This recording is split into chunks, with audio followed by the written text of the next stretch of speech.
among the stars. These after hours got me charged and open. Living for the night like it is golden. Yeah, I came to win, I'm never folding. I just wanna dance among the stars. These after hours got me charged and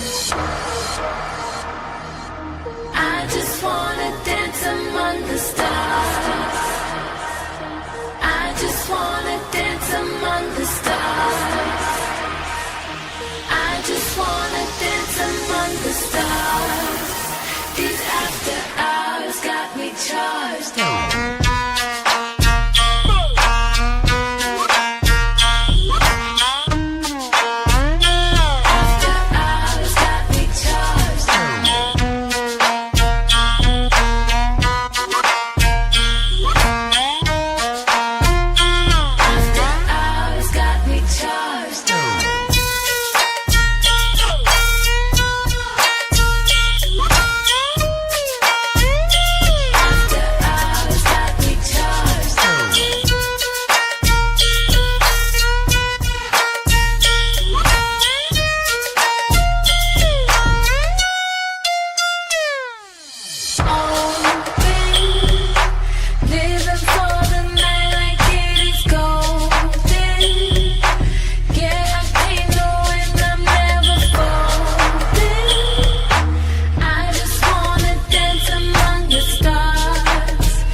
What's going on, everybody? What is going on? Welcome back to the Locked In Podcast, episode 208.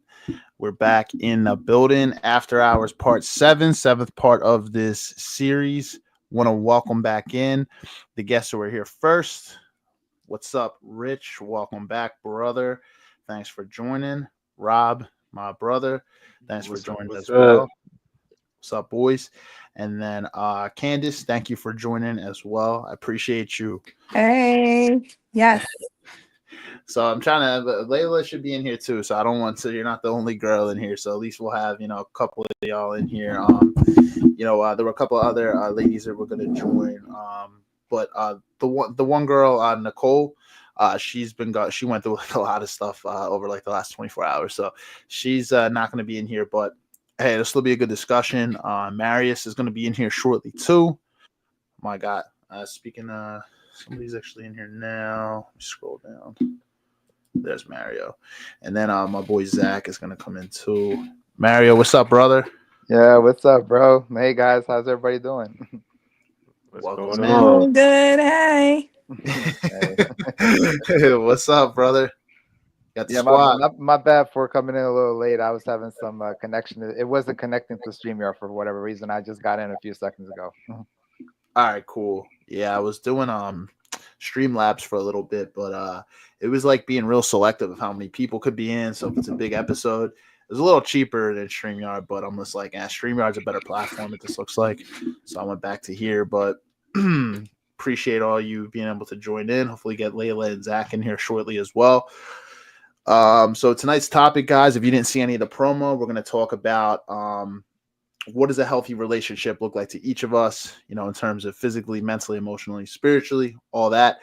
We'll also talk about lust versus unconditional love. I think a lot of people, talk about love. They love this, they love that. But I mean, true unconditional love is a lot different than lust, right? So we'll talk a little bit about that. And we'll also kind of wrap this segment up talking a little bit about, dating app culture is definitely, it's been popular for a little while now. It's still popular, but we'll talk a little bit about the pros and cons of that. I had a comment in here. Throw it up. Bryce said, "What's happening, squad?" Bryce, what's up, brother? Yeah, what's up, Bryce? You. Thanks for joining in, man. Appreciate you. All right, guys. So we'll hop into it. Just want to say first, if you're watching on YouTube and you're not already subscribed, you know what to do. Hit that subscribe button and hit that notification bell to turn notifications on. Release new episodes every single week, either related to personal development or sports. A lot of it is personal development. So if you like that type of content, make sure you subscribe and then stay in the loop for all future episodes. If you're watching on Facebook, I'm assuming you're already part of the community. So thank you for that. Still hit the like button and comment in tonight. It really, really helps us out with the algorithm. So if you see something you like, you want to contribute to the conversation, just like Bryce did here, we can throw your comments right up on the screen. If you're on YouTube, on Facebook, I can't throw them on the screen, but I will still read them out loud, and I'll have Facebook monitor here. All right, guys, like I said, appreciate y'all joining in. Guess we can kick this off here tonight, and then everyone else will join as they come through here. First of all, I just actually want to put Rich. I can put your thing up on the screen real quick. Your brand. Cool. Active Rain. I'm gonna put Rich's thing up in here for you guys to check out. Rich's website. So, what's your brand? It's like a lot of athletic apparel, right? It's kind of based around like athletics, like sportswear. I think you're muted, bro.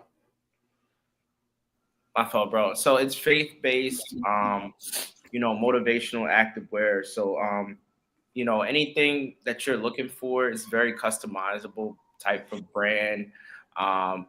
It's a very clean brand, very good material for working out, highly recommended. It looks well. People are going to ask about it. People are going to be looking at it and wondering, where the heck did you get that from? Because it's a beautiful brand. And, it's tailor-made for people who want to stay motivated. It's tailor-made for people who want to stay active and who pretty much have something that they're trying to build. It's made for builders. It's made for people who are motivated on a daily basis. So we got hoodies, we got shirts. We got, all types of t-shirts, we got different things going on. So just head on to the website. You can get a good idea of what we're working with. And again, I'm say it twice for the people in the back. We got stuff that's customizable. So take a look. Cool. I saw some of the prints over there. It looks like you had some scripture verses like on the back of some of them too, right? Like on some of the hoodies and stuff like that. I think that's really cool. Yes, sir. Yes, sir. Yeah. I mean, it's whatever scriptures that you're looking for, we can put, and then on top of that, even if it's like motivational stuff in the back too, just something that's dear to you. So we just want to make sure that we're appeasing everybody. I'm personally a Christian. I know that everybody that's going to buy active rain is probably not going to be, but we got, like I said, we got something for everybody. Again, no, I do want to encourage buying the faith-based wear, because when you wear that scripture on your back, it's something that's going to bless you. And that's all I gotta say. Check it out. Check out the website. Yep, and the link is right there, guys, so you guys can check that out. And I'll keep it in the comments. Even when I take it off the screen, it'll stay in the comments so people can click it. Yep, represents God the Father. Yep. All right, guys. So I will dive into. I'll kick this one off here tonight. So when it comes to healthy relationships, I think sometimes people, everybody's view of a healthy relationship is different. People who may have come from, a not so healthy background, if it's all they've ever seen, their definition of a healthy relationship might be different than a person that maybe came from a very secure family, where they felt very validated in different ways. So I guess we can just go around. We just say what our idea of a healthy relationship kind of looks like. I'll start it here. I mean, I'll continue to chime in as we kind of go around. I'll just keep, at the beginning. The first thing I think of when I think of a healthy relationship is a relationship where there's healthy boundaries. There's very, very healthy and open communication. Both partners are able to be vulnerable and direct with one another. And they're able to, obviously, respect is critical. So, where there's a healthy amount of respect between those two, because we say this on the podcast a lot, without respect, there is no love. So respect is first and foremost. But that is just the general term for me. I mean, I have a lot of different definitions when it comes to physically, emotionally, spiritually, mentally. But just if you were to ask me on a general sense, I would say that. But I'll let you guys kind of go around and we can kind of get into a discussion here. So feel free to jump in, whoever wants to hop in next.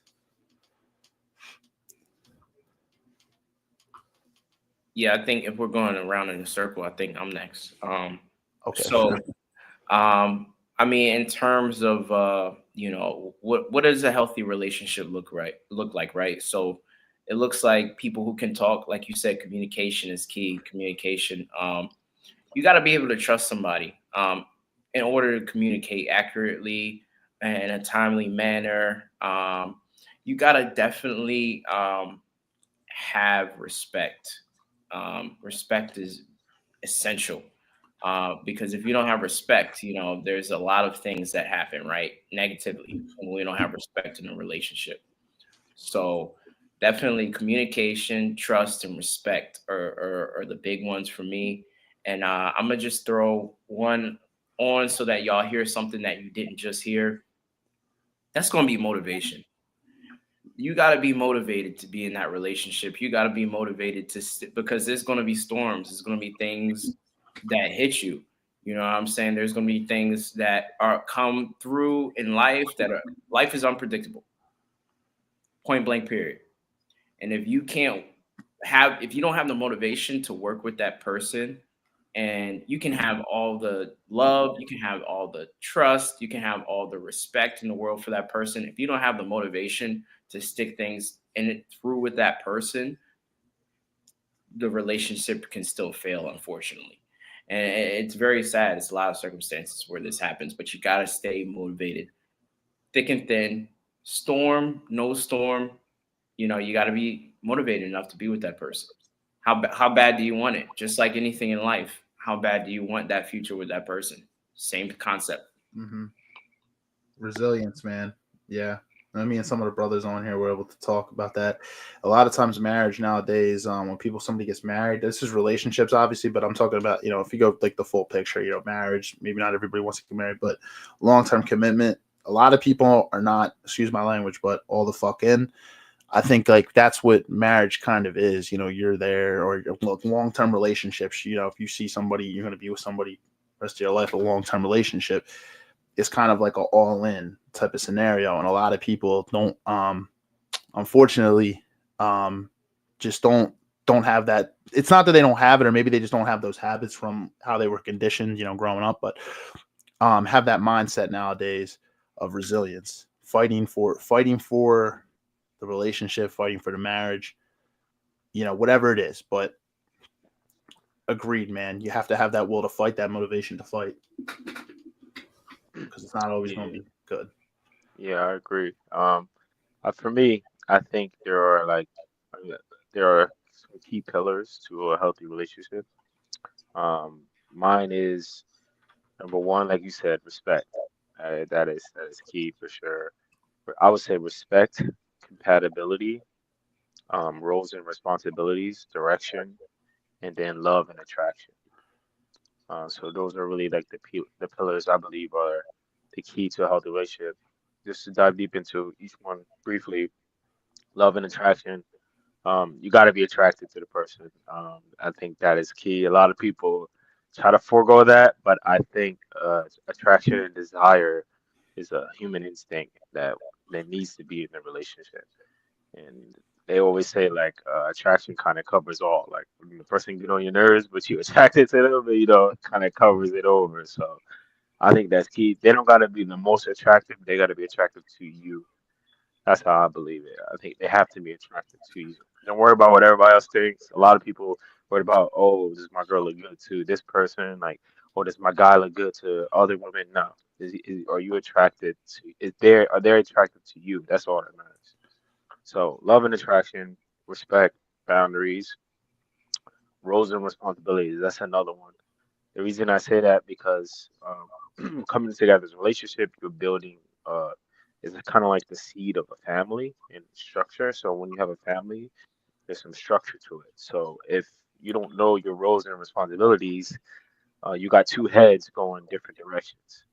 So I think establishing that roles and responsibilities between you and your spouse is very important. So when things come up in the relationship, yeah, I know what to do.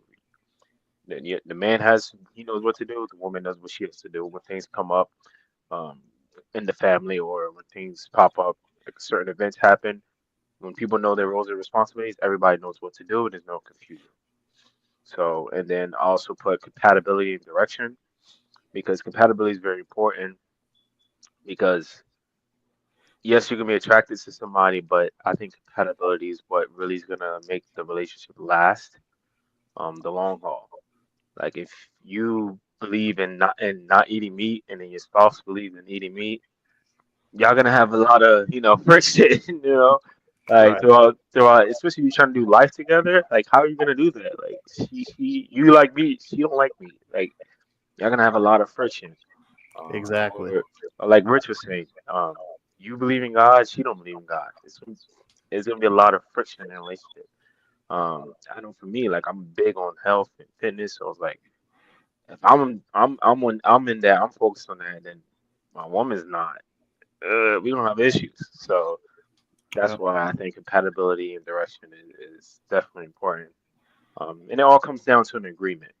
I think all those five pillars come down to an agreement between two people. Doesn't matter what everybody else say. Doesn't matter what everybody say about your relationship. Doesn't matter what your mom says. What is the agreement between you and your spouse? That's all that matters, and it's all built on those pillars. So that's what I think is the key to a healthy relationship.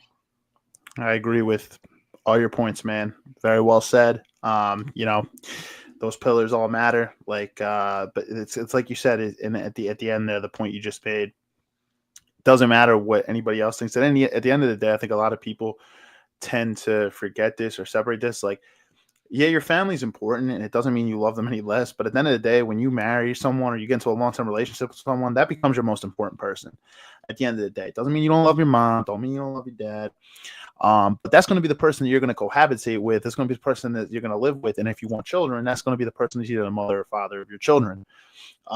It's going to be your family. It's essentially you're at this stage where you're evolving into a new level, right? You move out, you get a home, you move in with some, you know what I mean? It's just, that's where life goes. So respect, like you said, it's between those two people.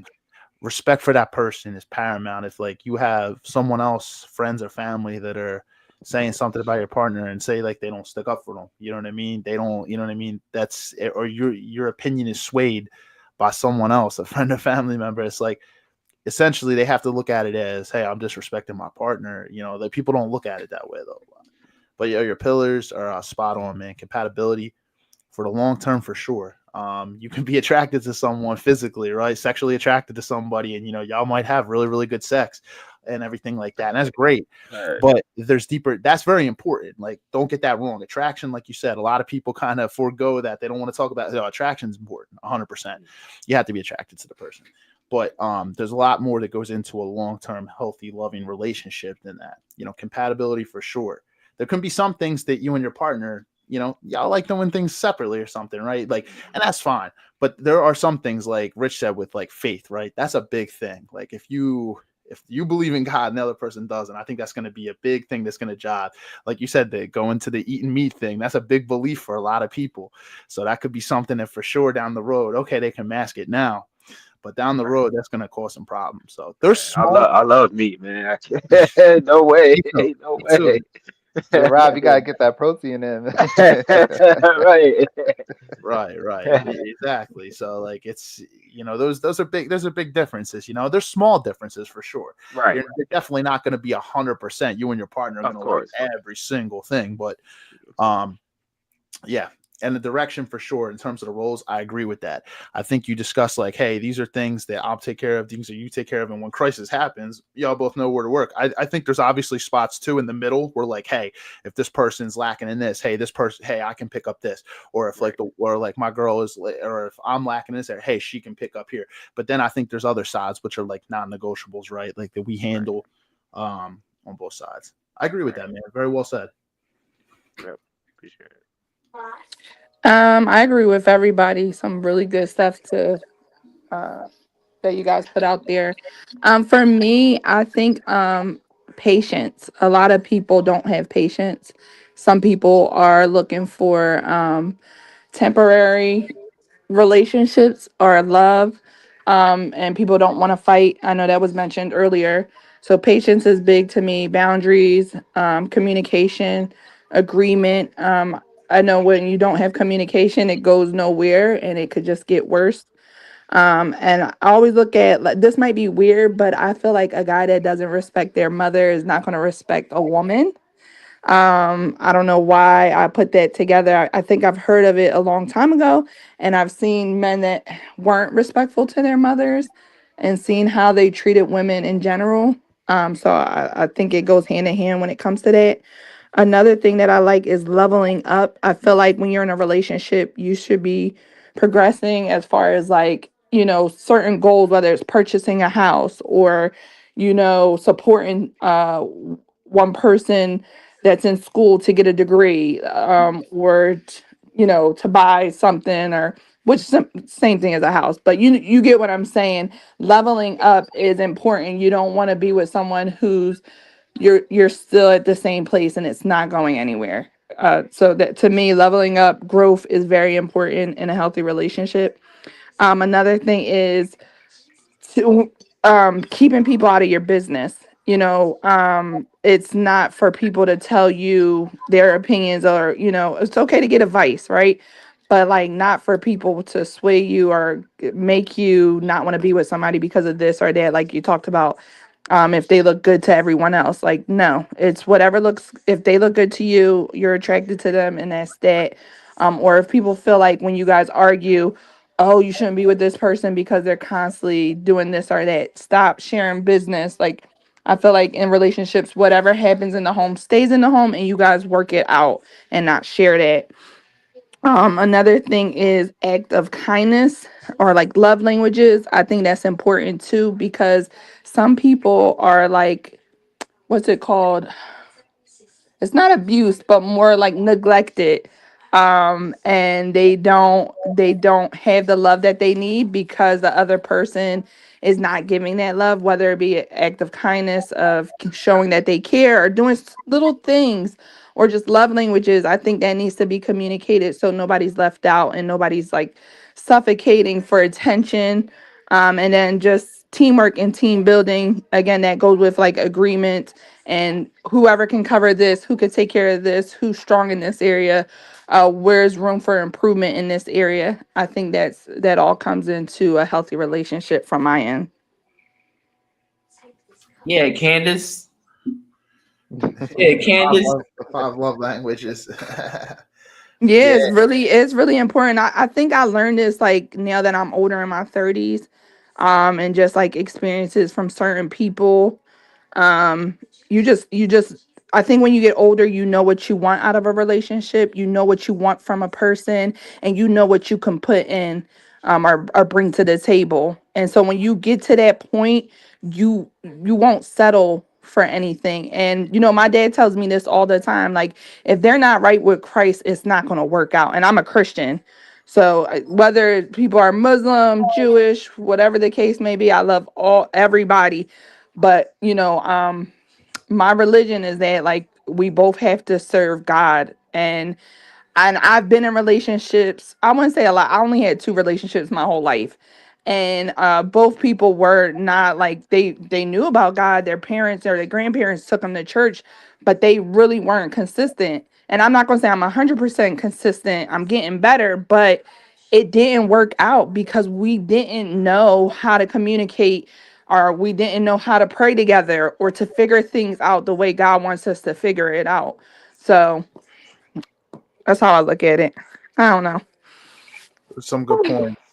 I was gonna say, yeah, like I was reading something that says like, people who are spiritual, like they'll pray together, right? They'll serve together, like whether it's at their church, it helps you kind of deepen your relationship together with Christ.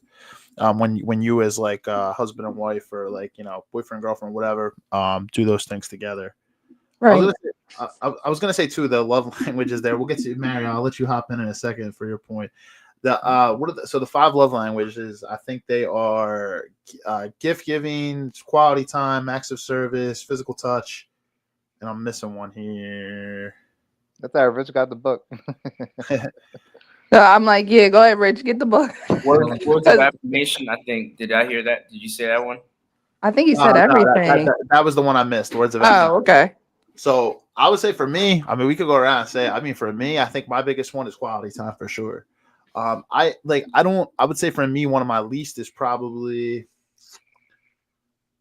I don't need words as much. I mean, words are good. Like, I think it's nice to hear things every once in a while, but I would say probably maybe the least gift giving. I'm not really like, I like to give other people gifts, but I don't really care as much to receive. You know what I mean? It's just, I'd much rather have quality time with the person that I want to spend my time with. That's number one for me. I don't know about how y'all feel. For me, my one and only love language is acts of service. Acts of service is number 2 for me. That is it. Rob, that's number 1 for me. I'm sorry. So Rob, you don't want no quality time? What is going on? I'll spend time with you while you serve. Like, I can't with you. That's my only one. Well, I'm playing. But that's my number 1 for sure. Yeah. That's my number 2. Number 1 is quality time. Number 2, acts of service. 100%. Yeah, I got it the other way around. I time, got for acts sure. of service is number 1, then quality time number 2. And then I agree with you, Steve. The gift giving for me is the least. I really don't care much about that.